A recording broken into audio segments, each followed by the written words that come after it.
Assalamualaikum warahmatullahi wabarakatuh. Nama saya Sultan Akil. Di sini saya akan menjelaskan kepada kalian tentang perkembangan ilmu pengetahuan pada masa Abbasiyah. Yang pertama, saya akan menjelaskan tentang latar belakang terbentuknya dinasti Abbasiyah. Kekuatan dinasti Bani Abbasiyah melanjutkan kekuasaan dinasti Bani Umayyah. Dinamakan Daulah Abbasiyah karena para pendiri dan penguasa dinasti ini adalah keturunan Abbas, paman Nabi Muhammad SAW. Dinasti Abbasiyah didirikan oleh Abdullah As-Saffah bin Muhammad bin Ali bin Abdullah bin Al-Abbas. Dia dilahirkan di Humaimah pada tahun 104 Hijriah dan dilantik menjadi khalifah pada tanggal 3 Rabiul Awal 132 Hijriah. Kekuasaan dinasti Bani Abbasiyah berlangsung dari tahun 750 hingga 1258 Masehi. Sebelum Daulah Bani Abbasiyah berdiri, terdapat 3 tempat yang menjadi pusat kegiatan kelompok Bani Abbas. Antara satu dengan yang lain mempunyai kedudukan tersendiri dalam memainkan perannya. Untuk menegakkan kekuasaan, keluarga besar paman Nabi Muhammad SAW yaitu Abbas bin Abdul Muthalib, dan dari namanya dinasti itu disandarkan. 3 tempat itu adalah Humaimah, Kufah, dan Khurasan.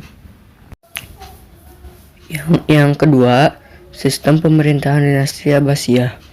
Selama dinasti ini berkuasa, pola pemerintahan yang diterapkan berbeda-beda sesuai dengan perubahan politik, sosial, ekonomi, dan budaya. Berdasarkan perubahan tersebut, para sejarawan membagi masa pemerintahan Bani Abbasiyah menjadi 5 periode, yaitu sebagai berikut.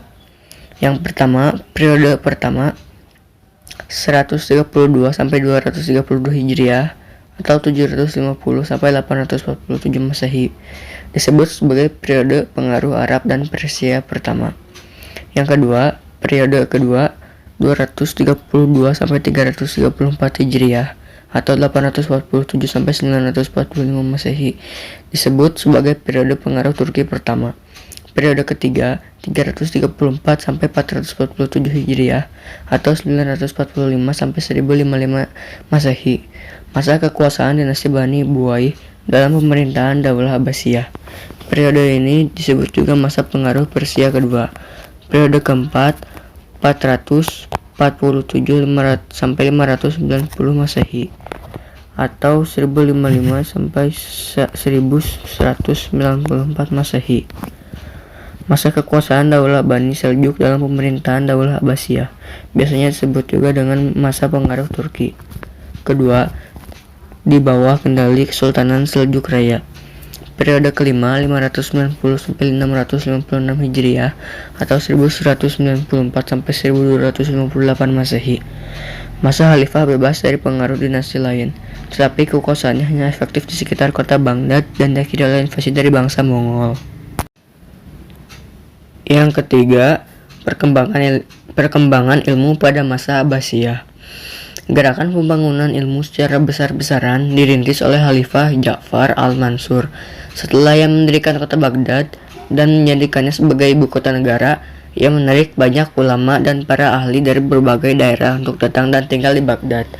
Ia merangsang pembukuan ilmu agama seperti fikih, tafsir, tauhid, hadis, atau ilmu lainnya seperti ilmu bahasa dan ilmu sejarah. 1. Perkembangan ilmu nakliyah. Ilmu nakliyah adalah ilmu yang bersumber dari nakli, Al-Quran dan hadis, yang erat kaitannya dengan agama Islam. Ilmu nakliyah yang berkembang pada masa itu sebagai berikut. A. Ilmu tafsir. Para mufasir yang masyhur pada zaman Abbasiyah antara lain Ibnu Jarir At-Tabayir, Ibnu Atiyah Al-Andalusi, As-Suda Tafsir Bil Matsur, Abu Bakar Asma, dan Abu Muslim Muhammad Tafsir Bir-Rai. B. Ilmu hadis. Pengumpulan dan pembukuan hadis sudah dimulai sejak pemerintahan Khalifah Umar bin Abdul Aziz, salah seorang khalifah Bani Umayyah. Namun demikian, perkembangannya yang paling menonjol terjadi pada masa Daulah Abbasiyah. Sebab pada masa inilah muncul ulama-ulama hadis yang belum ada tandingannya sampai zaman sekarang. C. Ilmu kalam. Ilmu kalam itu ada karena 2 faktor, yaitu untuk membela Islam dan bersenjatakan filsafat, dan karena semua masalah termasuk masalah agama telah berkisar dari pola rasa kepada pola akal dan ilmu. D. Ilmu tasawuf. Ilmu ini tumbuh dan matang pada zaman Abbasiyah. Inti ajarannya tekun beribadah dengan menyerahkan diri sepenuhnya kepada Allah. Dalam bidang ini, tokoh yang terkenal antara lain Al-Ghazali, seorang ulama sufi dengan karyanya yang masih beredar dan berpengaruh sampai sekarang, yaitu buku Ihya Ulumuddin yang terdiri atas 5 jilid. Yang kedua, perkembangan ilmu akliyah. Filosofi ilmu filsafat. Filosof pertama Al-Kindi atau Abu Yusuf Ibn Ishaq yang memperoleh gelar filosof bangsa Arab, dan dia memang merupakan representasi pertama dan terakhir dari seorang murid Aristoteles di dunia timur yang murni keturunan Arab. Sistem pemikirannya beraliran eklektisisme, namun Al-Kindi menggunakan pola Neoplatonis untuk menggabungkan pemikiran Plato dan Aristoteles serta menjadikan matematika Neo-Pitagorean sebagai landasan ilmu. B. Ilmu kedokteran. Ilmu kedokteran telah ada sejak pemerintah Daulah Umayyah, terbukti dengan adanya sekolah tinggi kedokteran di Sabtu dan Haran yang merupakan peninggalan terhadap ilmu kedokteran dan mendorong para ulama untuk mendalami ilmu ini. Ilmuwan muslim dalam bidang ini antara lain Al-Hazen, Ali Mata dengan karyanya Tiks, dan Ibnu Sina dengan bukunya Kanun Fiqh. C. Ilmu fisika dan matematika. Dalam bidang ini, ilmuwan yang terkenal sampai sekarang adalah Al-Khawarizmi, Al-Farghani, dan Al-Biruni. Al-Khawarizmi dengan bukunya Al-Jabr wal Muqabalah yang merupakan buku pertama sesungguhnya ilmu pasti yang sistematis. Dari bukunya inilah berasal istilah aljabar dan logaritma dalam matematika. Bahkan kemajuan ilmu matematika yang dicapai pada masa ini telah menyumbangkan pemakaian angka-angka Arab dalam matematika. D. Ilmu astronomi. Ulama yang terkenal dalam bidang ini adalah Al-Farqon dengan bukunya Al-Harkat, Al-Samawat, Al-Jamawi, Ilmu Al-Nujum, dan Al-Botani dengan bukunya Tahmid Al-Musta'ar, Ilmana, dan Al-Mamar.